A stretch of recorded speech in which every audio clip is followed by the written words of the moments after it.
Rajiv phone नहीं उठा रहा है। सर कहीं इस राजीव की जान को भी खतरा तो नहीं है? सर एक बात समझ में नहीं आ रही सर, शहर के इस इलाके में कोई लोमड़ियों का शिकार करने क्यों आएगा? शिकारी खुद शिकार हो गया।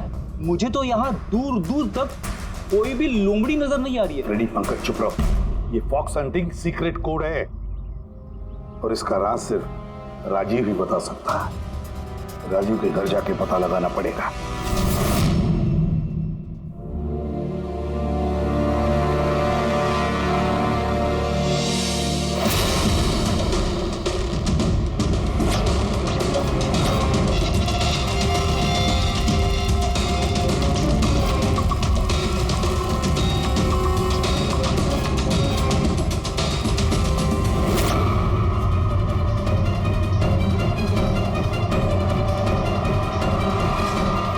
He's dead.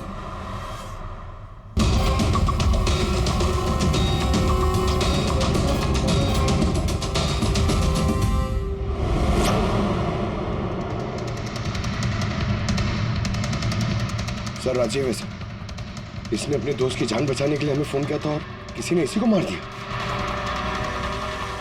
और सर मारा भी शायद उसी गन से।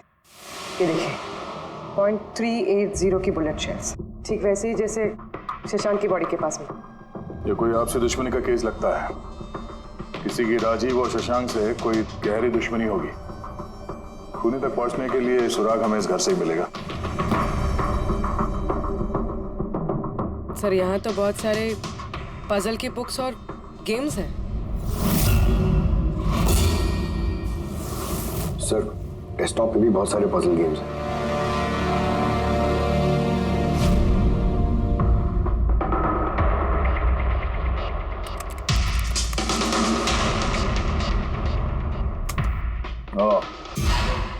लगता है इस राजीव को पहेलियां सुलझाने का बहुत शौक था। ये देखो, उसके इस लैपटॉप पे ये पजल गेम का वेबसाइट खुला हुआ है। लेकिन सर इस पजल वाली वेबसाइट में है क्या? पूर्वी, लगता है ये वेबसाइट एक ग्रुप की तरह है। ये पजल प्रेमियों का ग्रुप। इस वेबसाइट पे जितने भी मेंबर्स हैं ये सब पहेलियों के शौकीन हैं। ये देखो, यहाँ पे ये पहेलियों के पिक्चर्स डाल रखे हैं और यहाँ पे ये अलग अलग तरह के पहेलियों के खेल के बारे में बात हो रही है। ये क्या? ये शशांक भी इस वेबसाइट का मेंबर था? अरे हाँ सर, लेकिन ज्यादा पुराना मेंबर नहीं था। इसने पिछले महीने ही वेबसाइट ज्वाइन की। सर इसका मतलब वो फॉक्स हंटिंग भी एक पहेली है जिसे सुलझा के ही हमें वो खूनी मिलेगा। हाँ पंकज, अब लगता है कि फॉक्स हंटिंग की अगली कड़ी हमें इस शशांक के घर पे ही मिलेगी।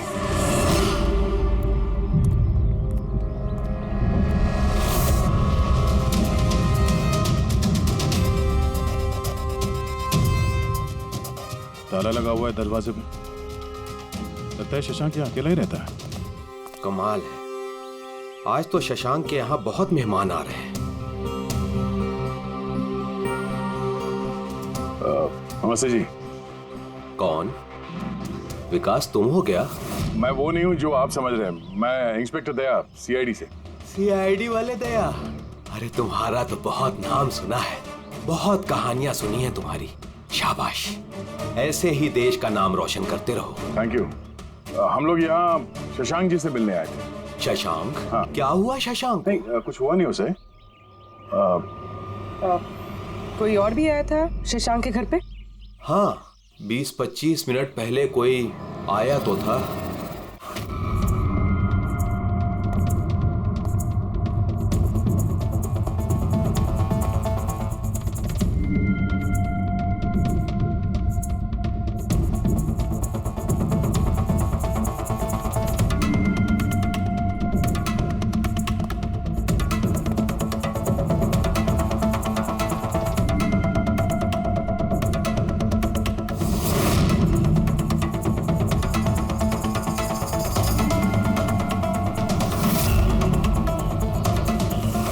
इलेक्ट्रॉनिक गैजेट्स, ये इंस्ट्रक्शन मैनुअल्स, ये सब देखकर तो लगता है कि ये शशांक एक इंजीनियर था, किसी खास तरह के गैजेट के आविष्कार की कोशिश में लगा था ये। हाँ सर, यहाँ पर तो इतने सारे सर्किट बोर्ड्स और ये शॉर्ट वेव रेडियो भी है, ये देखिए।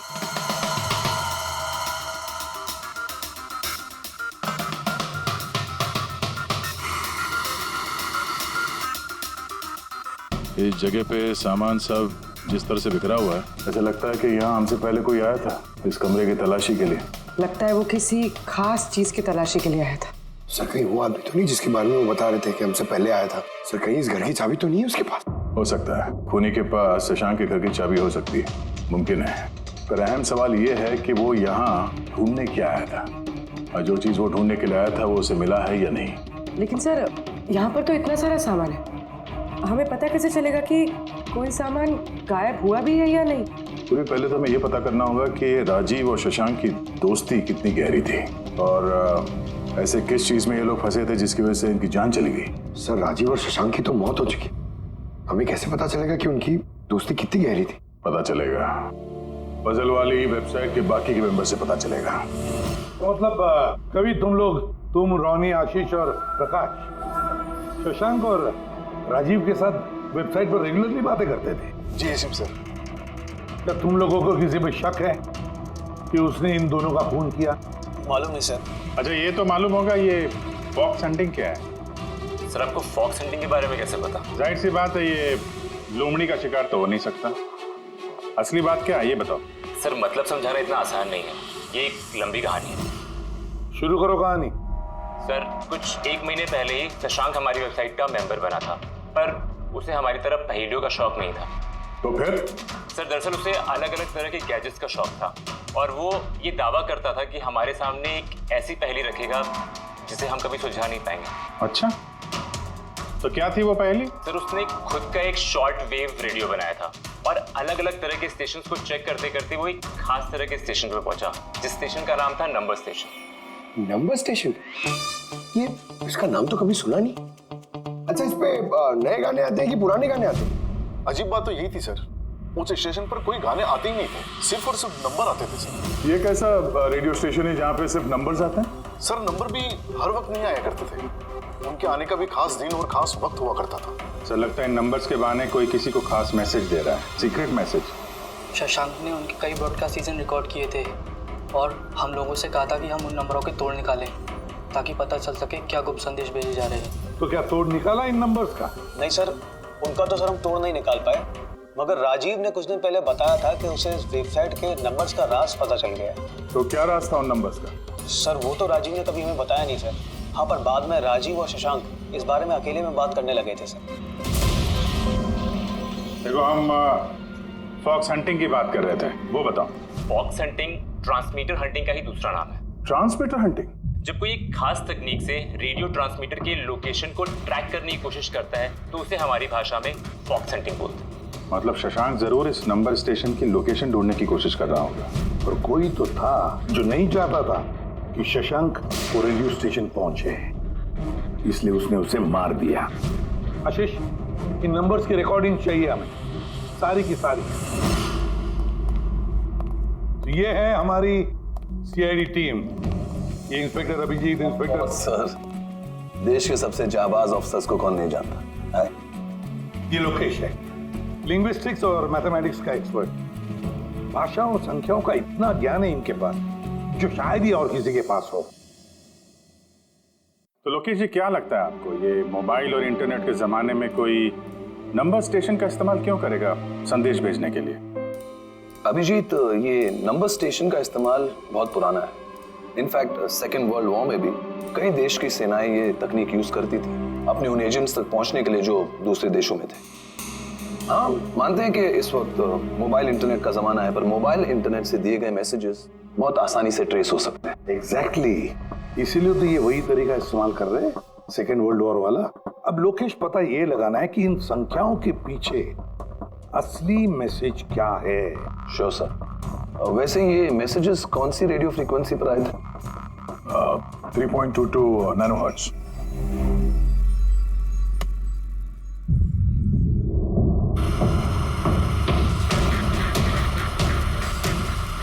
सर, इस रेडियो स्टेशन से तो कोई नंबर वंबर नहीं आ रहा है। I am not surprised. I am sure मुजरिम को पता चल गया होगा कि केस अब सीआईडी के हाथ में है, इसलिए उसने अपना मैसेज देने का तरीका या फिर रेडियो फ्रीक्वेंसी चेंज की होगी।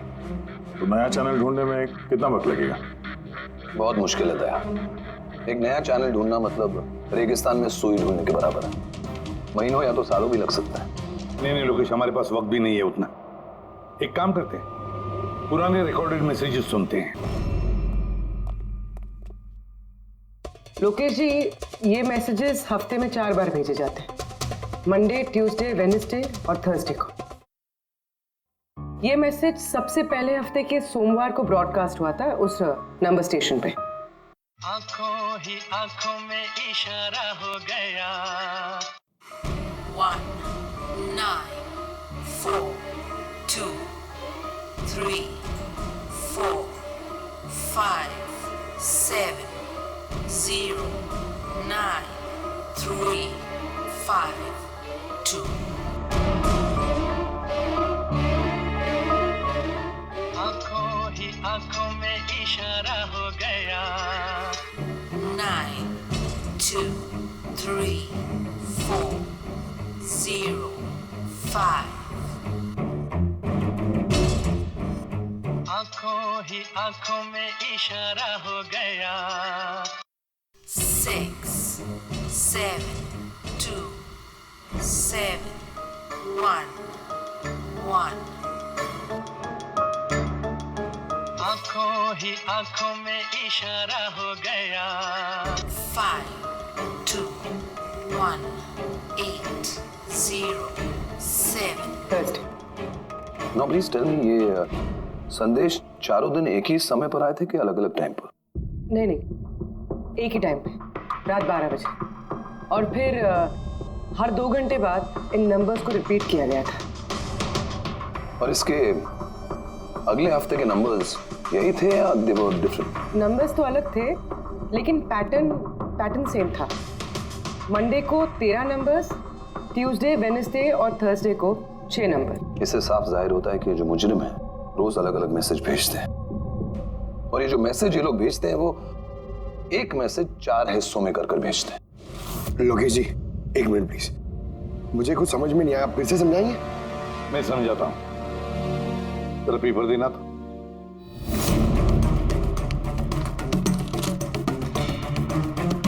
मान लो ये पूरा कागज एक मैसेज है, एक। इसके हम 4 हिस्से करेंगे। अब इस एक कागज के 4 टुकड़े हो गए, 4 हिस्से, मतलब एक मैसेज के 4 हिस्से हो गए, है ना? ये देखो,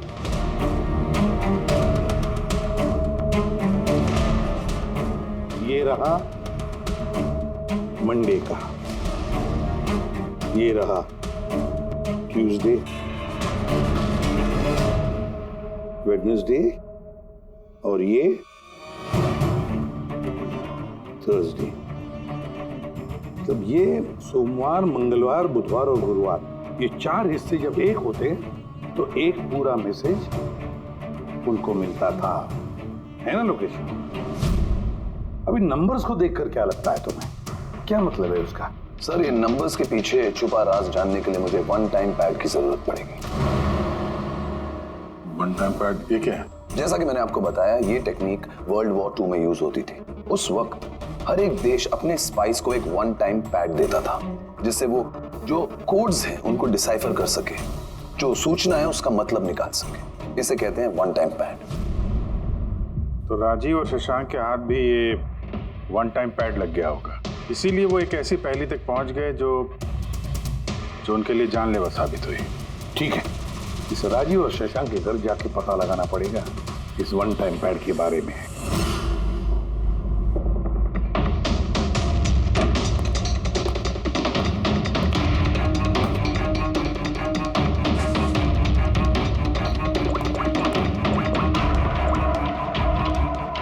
हेलो अभिजीत सर, यहाँ पर तो कोई कागज नहीं है। आपको कोई कागज मिला?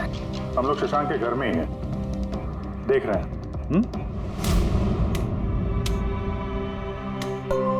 कौन शशांक? कौन है यहाँ? आप आइए, पहचाना? इंस्पेक्टर दया। अच्छा, सीआईडी वाले दया। आप यहाँ कुछ काम थे यहाँ? हाँ, वो शशांक मेरी इलेक्ट्रिक केतली लेकर आया था कुछ दिनों के लिए, वही लेने के लिए आया था। पंकज सर देखो वहां पे कोई इलेक्ट्रिक कैटल है क्या?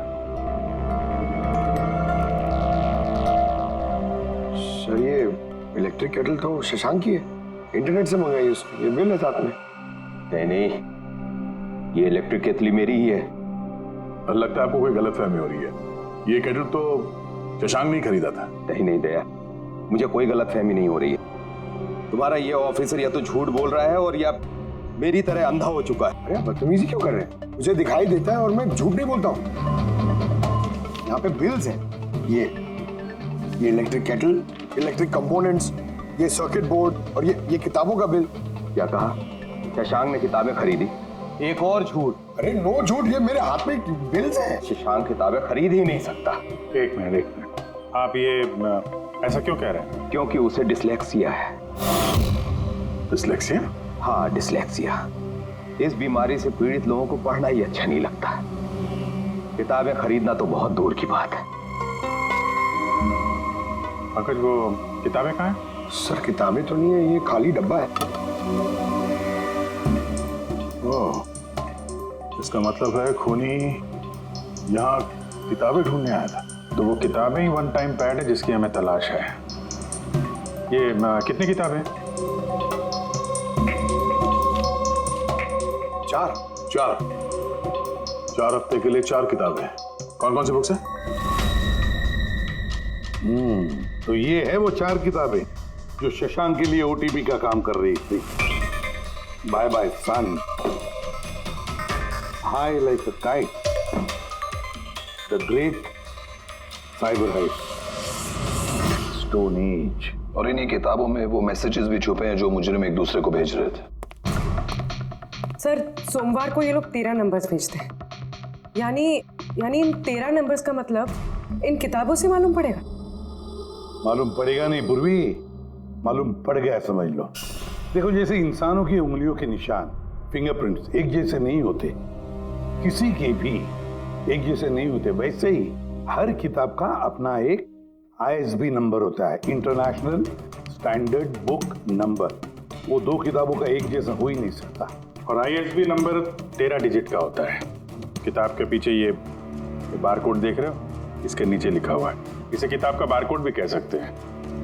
वैसे ये नंबर दूसरे तीसरे पेज पे भी लिखा रहता है, ISB नंबर। सर मतलब इन ISB नंबर्स को इंटरनेट पे सर्च करके मुजरिम को सबसे पहले ये पता लगता है कि किताब कौन सी खरीदनी है। एग्जैक्टली। और फिर उस किताब के ISB नंबर से वो लोग अपना सीक्रेट मैसेज ढूंढ लेते हैं। तो जो पहले सोमवार को ISBN नंबर भेजा गया था सर, वो है ये 19423457099352। पूरी जरा चेक करो इन 4 किताबों में से ये ISBN नंबर किसका है।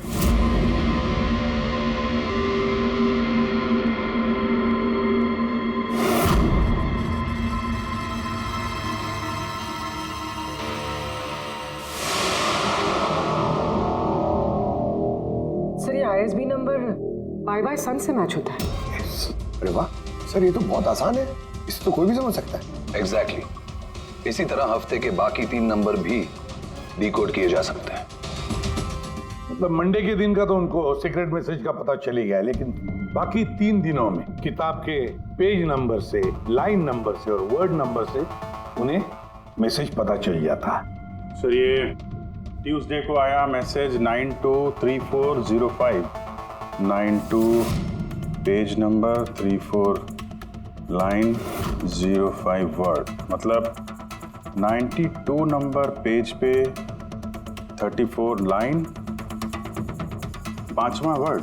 ठीक उसी तरह से हर हफ्ते एक नई किताब और एक नया संदेश।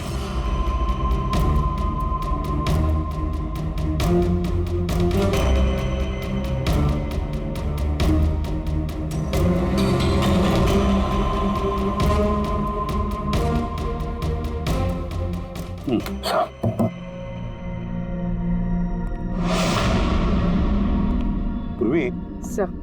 पहले हफ्ते का क्या मैसेज है? सर इस बाइबर्सन किताब से जो पहले हफ्ते का मैसेज है वो है किडनैप मनी बैग्स जूनियर।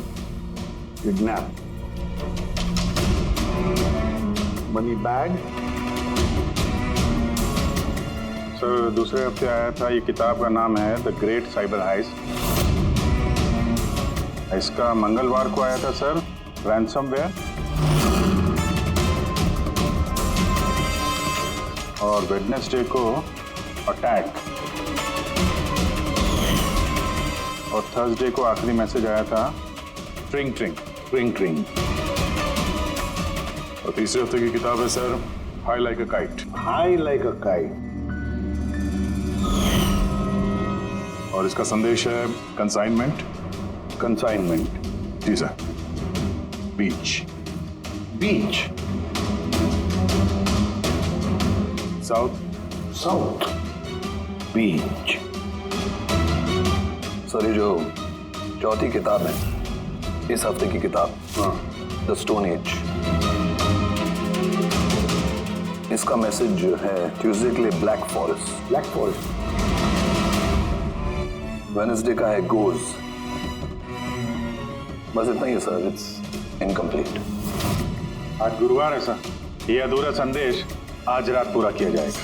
हाँ अभिजीत, अब तक जितना भी मैसेज आया हमारे पास अच्छी तरह से स्टडी करके देखना पड़ेगा ये क्या खिचड़ी पक रही है। सर ये पहला message, kidnap money bag junior, ऐसा लगता है ये मैसेज अजिंक्य जी के लिए। अजिंक्य के लिए ही है दया, क्योंकि अजिंक्य सबसे बड़ा फाइनेंसर है फिल्मों का, और उसका निकनेम भी मनी बैग है। किडनैप मनी बैग जूनियर, शायद कोई अजिंक्य के बेटे को किडनैप करना चाहता है। जूनियर? हाँ हो सकता है, बिल्कुल हो सकता है अभिजीत। फिर अगला मैसेज है रैंसमवेयर अटैक ट्रिंग ट्रिंग। यार ये ट्रिंग ट्रिंग तो हमारी देश की सबसे बड़ी टेलीकॉम कंपनी है, कहीं ऐसा तो नहीं ये गैंग इस कंपनी पर रैंसमवेयर अटैक करने वाली है? सर ये रैंसमवेयर अटैक मतलब? अरे यार कोई ट्रिंग ट्रिंग कंपनी के डेटा और सर्वर को हैक करना चाहता है, और हैक करने के बाद फ्री करवाने के लिए वो लोग ट्रिंग ट्रिंग कंपनी से रैंसम लेंगे। ओ, तो इसे कहते हैं रैंसमवेयर अटैक। मगर सर ऐसे कोई न्यूज़ तो आई नहीं है कि ट्रिंग ट्रिंग कंपनी पे ऐसा कोई साइबर अटैक हुआ हो। सर मेरे पास भी ये ट्रिंग का ही सिम कार्ड है, लेकिन कनेक्टिविटी का तो कोई इशू ही नहीं है। और सर तीसरा मैसेज है कंसाइनमेंट साउथ बीच। ऐसा लगता है कि साउथ बीच में कोई गैर कानूनी कंसाइनमेंट आ चुका है या फिर आने वाला है। Black forest gold. Abhijeet Daya, इस गैंग का असली गेम क्या है आज रात को 12 बजे से पहले पता लगाना पड़ेगा, और रात के 12 बजे जो नंबर ब्रॉडकास्ट होने वाला है उसे ब्रॉडकास्ट होने नहीं देना चाहिए। क्या काम करो, इस अजिंक्य के घर जाओ और पता लगाओ उसका बच्चा ठीक है क्या। अभिजीत ट्रिंग ट्रिंग कंपनी में जाकर उन्हें अलर्ट करो, कहो कि उन पर शायद साइबर अटैक होने वाला है, रैंसम अटैक। और पंकज साउथ बीच जाओ और देखो कोई कंसाइनमेंट आया है क्या, या फिर कोई कंसाइनमेंट आने वाला है क्या, पूरा पता लगाओ। सर मैं कहाँ जाऊँ sir?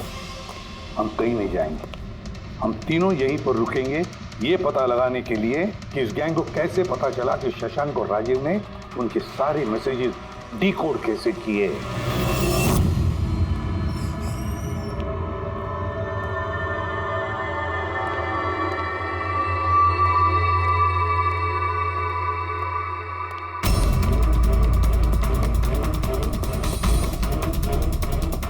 Personal files encrypted. Encrypted? Sir क्या चाहिए सर, किसे मिलना है आपको? फिलहाल सबसे सीनियर कौन है इस ऑफिस में? सर सभी सीनियर्स यहीं पे है, सीईओ और कंपनी के मालिक भी यहीं पे है, बट अभी वो लोग एक अर्जेंट मीटिंग में बिजी है। कहाँ चल रही मीटिंग? देखिए अभी आप उनसे नहीं मिल सकते। कहाँ चल रही है मीटिंग? सर वो वहाँ पे कॉन्फ्रेंस रूम में। किसी को कानो कान खबर नहीं होनी चाहिए इस अटैक की, मीडिया वालों को तो बिल्कुल नहीं तो मार्केट में हमारा नाम खराब हो जाएगा। ये बात बाहर नहीं जानी चाहिए, समझे? Thank you. जिसका डर था वही हुआ। गैंग कामयाब हो गया इस अटैक में। हेलो दया। अब देखते हैं शशांक के बाद और कौन कौन से लोग इस वेबसाइट के मेंबर बने हैं। तो इनमें से कोई एक है जिसने शशांक के बारे में अपनी गैंग को पूरी इंफॉर्मेशन दी है। सर शशांक के साथ 2 लोग जुड़े इस वेबसाइट से, कवि और रोनी। कवि और रोनी, इनकी डिटेल है क्या? देखो सर ये कवि थाने में रहता है और इसकी किताबों की एक दुकान है। कवि की किताबों की दुकान है तो फिर उसके लिए ISB नंबर, मेरा मतलब है इंटरनेशनल स्टैंडर्ड बुक नंबर का इंतजाम करना तो बाया आपका खेल है। और ये रोनी वो क्या करता है? सर रोनी पुणे के कॉल सेंटर में काम करता है। जरूर इन दोनों में से कोई एक है जो शशांक और राजीव की मौत का जिम्मेदार है और वही अपनी गैंग की नई रेडियो फ्रीक्वेंसी भी जानता होगा। सर अगर हमें इस गैंग की नई रेडियो फ्रीक्वेंसी का पता चल जाए तो एक पावरफुल ट्रांसमीटर से हम उनकी लोकेशन भी जान सकते हैं। लोकेशन रेडियो फ्रीक्वेंसी का बंदोबस्त हो जाएगा, मगर ये पावरफुल ट्रांसमीटर का क्या? सर मेरे कुछ कनेक्शंस हैं, मैं उनसे बात करके हमारे लिए एक ट्रांसमीटर बनवा सकता हूँ। ग्रेट, तो फिर बनवाता। और फ्रेडी, दया को फोन करके पूछो अजिंक्य के बारे में क्या पता चला। आप कॉफी लेंगे? No thanks. वैसे ये आपके घर के बाहर इतनी सिक्योरिटी हमेशा रहती है या आज कुछ खास बात है? हाँ, ये सिक्योरिटी हमेशा रहती है। आप तो जानते ही हैं फैन लोगों को, कितनी बार ये घर के अंदर घुस आते हैं। क्या? नहीं, एक्टर्स के घर के बाहर फैन की भीड़ तो सुनी थी मैंने, मगर एक फाइनेंसर पहली बार सुन रहा हूँ। आपने यहाँ आने की वजह नहीं बताई? अरे हाँ, वो मैं आपके बेटे अजीत से मिलने आया हूँ। अजीत से? मगर क्यों? क्या उससे कोई गुनाह हो गया है? नहीं, बस एक रूटीन इंक्वायरी है। मतलब? सॉरी, मैं वो आपको नहीं बता सकता, मैं अजीत को बताऊंगा। अजीत की तबीयत ठीक नहीं है। तबीयत खराब है या वो किडनैप हो गया? किडनैप? What nonsense! देखिए अजिंक्य जी, उन अपराधियों के दबाव में आके आप CID से झूठ मत बोलिए। हमें खबर मिली है कि एक गैंग है जो आपके बेटे अजीत को किडनैप करना चाहती है। अजीत कहाँ है इस वक्त? वो घर पे ही है। मैं उसे देखना चाहता हूँ अभी। रामो,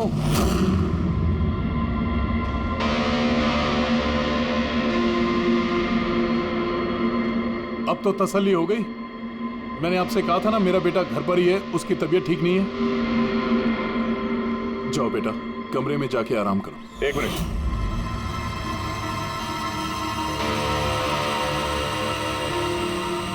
जरा कैप निकालना। मत उतारना टोपी। क्यों नहीं? हाँ? क्या कहा मैंने? क्या बता रहा हूँ? चलो। नहीं। उन्होंने क्या बोला?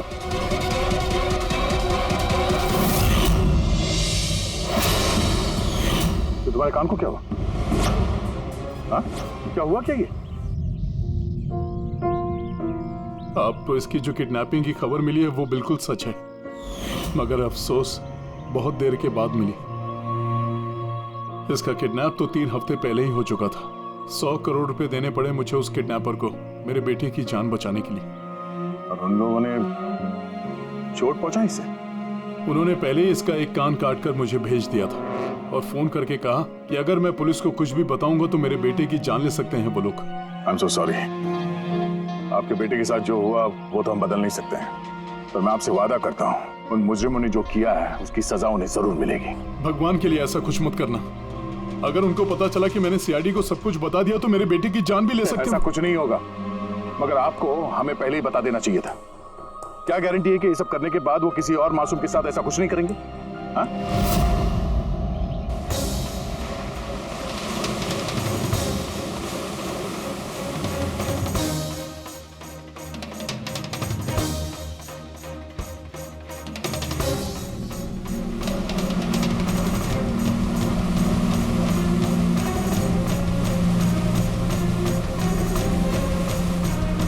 अगर वो कंसाइनमेंट आ चुका है और डीलिंग हो चुकी, फिर तो कोई सुराग मिलना चाहिए यहाँ पर।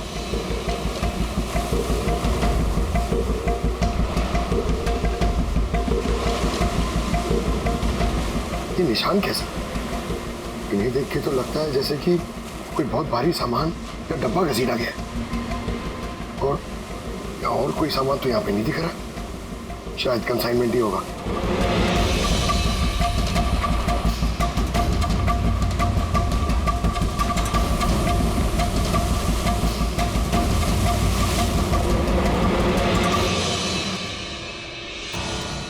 आपके पास तो काफी अच्छा कलेक्शन है किताबों का मिस्टर कवि।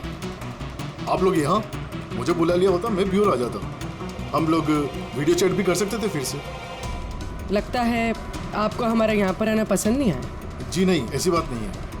क्या लेंगे आप लोग, चाय या ठंडा? चाय ठंडा तो बाद में ले लेंगे, फिलहाल तो हम लोग किताबें लेने आए हैं। मिलेगी? हाँ, क्यों नहीं। बोलिए कौन सी किताब चाहिए आपको? हमें 4 किताबें चाहिए। Bye bye son, the great cyber heist, high like a kite और स्टोन एज। क्या हुआ? किताबों का नाम सुन के नानी याद आ गई? अरे कोई अपनी दुकान से इस तरह भागता है भला? मैडम वो लोग बहुत खतरनाक लोग हैं मैडम, वो मुझे मार देंगे। अगर सच नहीं बोलोगे तो फांसी पे छोड़ोगे। शशांक और राजीव के खून के जुर्म। नहीं, मैंने उनका खून नहीं किया। मुझे तो बस उन पर नजर रखने के लिए कहा गया था। किसने कहा था नजर रखने के लिए? कवि! कवि! हाँ, कवि! 6.21 नैनोहर्ट्ज। क्या? लेकिन कवि 6.21 नैनोहर्ट्ज। अब इससे पहले कि इस हफ्ते का आखिरी संदेश वो लोग भेजे और एक जुर्म करें, हमें इस गैंग को रोकना होगा। और सर जितने भी जुर्म इस गैंग ने किए हैं सब के सब वीकेंड में किए हैं। शुक्रवार, शनिवार, रविवार। हाँ, मतलब गुरुवार के दिन आखिरी संदेश आ जाएगा और फिर फ्राइडे और सैटरडे, शुक्रवार और शनिवार के दिन वो लोग जुर्म कर देंगे। और सर जुर्म सिर्फ एक तरीके का नहीं है, अलग अलग तरह का। ये kidnapping, cyber extortion. Sir forensic lab से आ रहा हूँ। डॉक्टर सालुंके को रेत से कोकेन की ट्रेसेस मिले सर। माय गॉड, बीच में ड्रग स्मगलिंग चल रही है। न जाने किन किन गुनाहों से जुड़ी हुई है ये गैंग। देश की सुरक्षा को ध्यान में रखते हुए हमें इस गैंग को जल्द से जल्द खत्म करना ही होगा। Sir, transmitter 6.21 nanohertz, right? 6.21 nanohertz. तो हम इस गैंग के रेडियो फ्रीक्वेंसी तक पहुंच सकते हैं। अब आएगा मजा। अब हम फॉक्स हंटिंग करेंगे।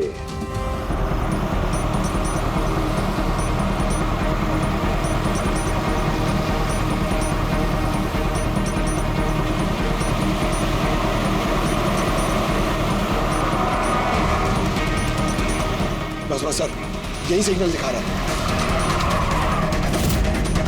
सर। बस ये रेड डॉट मिल जाए। देखो रेड डॉट कहां पे है?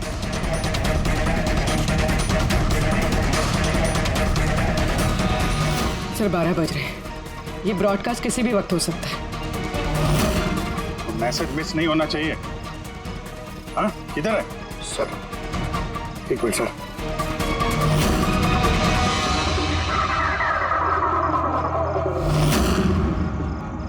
सर हाँ, एक मिनट सर, इधर है सर। आंखों ही आंखों में इशारा हो गया। 9 2 2 3 0 9